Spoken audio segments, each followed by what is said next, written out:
Flicker, flicker, flicker. I sighed. Flicker, flicker. I shut my eyes as tight as I could and rolled over, but I knew it would do no good. Flicker. Annoyed, I climbed out of my bed and made my way over to the window and began to pull the curtains back. Stupid streetlight, I thought, as if answering me defiantly. The flickering seemed to pick up pace as it cast an eerie orange glow across my bedroom. I shut the curtains and was disappointed, yet unsurprised to see that the light still filtered through the old rags with ease. Let me explain a few things. My family and I had recently moved into this house, I'd say almost 2 weeks ago, in a quiet neighborhood in a quaint town. As if the stress of attending a new high school wasn't enough, this faulty wired streetlight just had to be right outside my window. Don't get me wrong, school wasn't that bad. I had a few people I talked to now, but only one really seemed to be a friend of mine. Gabe was his name. He was a bit strange though. Every time I asked him to come over, he always seemed to try to change the subject, and I had given up on it. Anyway, back to the point. I would have been okay with the dim orange glow of the streetlight if it wasn't for the constant flashing. Even with my eyes shut, I could see it, and it was impossible to sleep unless I completely covered myself with sheets, which isn't very comfortable in my opinion. You might think a steady flickering would almost help put you to sleep, but that's the thing. It was erratic and random.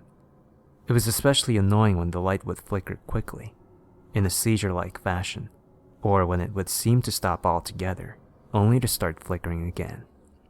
I had complained to my parents about this several times, but they weren't very helpful.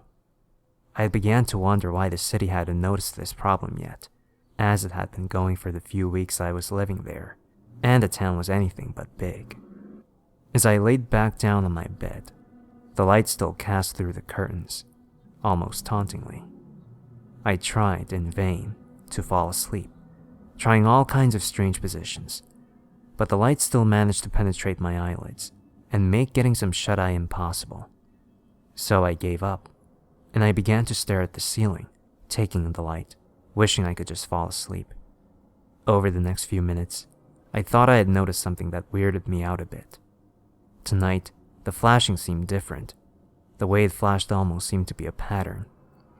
Testing my theory in order to humor myself, I waited a few seconds before observing the light patterns on my ceiling, and the first series of flashes came. Flicker, flicker, flicker. The second lights followed moments after. Flicker, flicker. And the final. Flicker.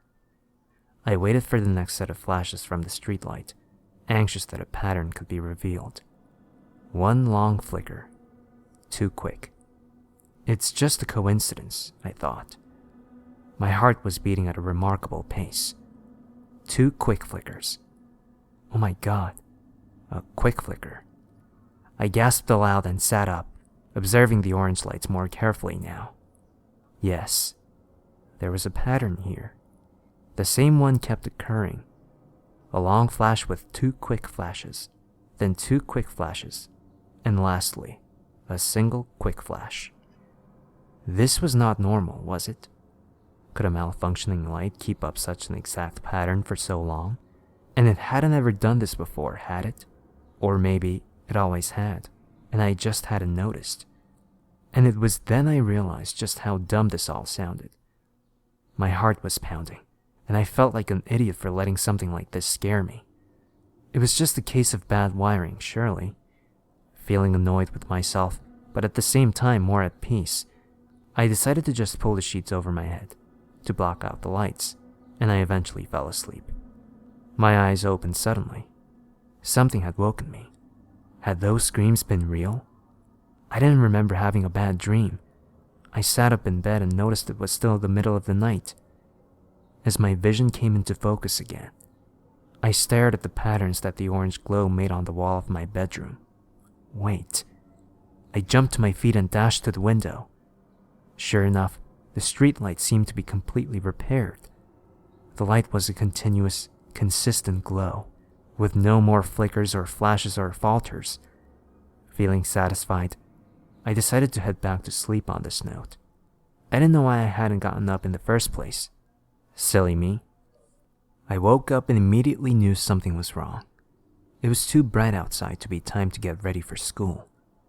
I glanced over at my alarm clock and was astounded to see that it was 12:14 p.m. Why hadn't my parents woken me up? I quickly got out of bed and checked the kitchen and the living room for my parents. No one. I made my way to their bedroom door. I knocked a few times, and I received no replies. As I touched the doorknob to enter, a quick zap went through my hand, a static shock. I waited a moment before trying to enter again. As I opened the door, a scream forced its way out of my throat. Laying in the bedroom was a terrible sight.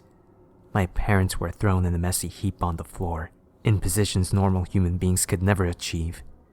Their features were distorted and unrecognizable, their whole bodies covered with severe burns and singe marks, the hair on their bodies standing straight up. I felt myself shake uncontrollably with terror, and I passed out. I sat in the hard wooden chair, staring ahead blankly. They had given me food and something to drink, but I could care less. Hours of questioning and they still refused my explanation for what happened. Not even I knew what happened. The whole thing seemed surreal, and while you might think I should have been breaking down at the moment, my jumble of emotions had just made me emotionless. So I continued to sit there in that blank, cold room for what seemed like hours with no one coming in to question me again. After a while, they said I had a visitor, and my friend Gabe walked in. He sat down across the table from me and seemed to be gathering his thoughts. After a few moments, he began his story, apologizing to me that he didn't tell me sooner. There is a legend in town involving your house. There's supposed to be an evil spirit there that wants the house all to his own. It is said that he gives you warnings for 13 days and 12 nights, and if you do not heed them and leave, on the 13th night, something terrible will happen. This paranormal explanation for the events all seemed to make sense to me, except for one thing. But he didn't give us warnings, I protested angrily. Gabe sighed. The spirit speaks in Morse code. At first, I laughed a dry, humorless laugh. The spirit speaks in Morse code? What the hell was that supposed to mean? I was about to come back with a scathing response when I suddenly realized the terrible meaning of those words. The flickering. Oh, that damn streetlight. It was communicating with me, giving me warnings, and I ignored it, despised its warnings, in fact. It was my fault my parents were dead. My ignorance had brought this upon me. And then I remembered the pattern I had noticed that horrible night. The eerie, repeated orange glow on the wall of my bedroom. I had to know what it said. After Gabe left, I demanded to speak with someone who would be able to translate the message for me. It wasn't long before a worn-looking, aged officer walked in the room, probably a veteran with a war or two on his belt, and he sat down, asking me what I needed him to translate. I described the flashes to him. When I was finished, he looked at me, puzzled. Young man, do you think this is some kind of joke? What? What did it say? I demanded. The old man's brow furrowed as he spoke one word. Die.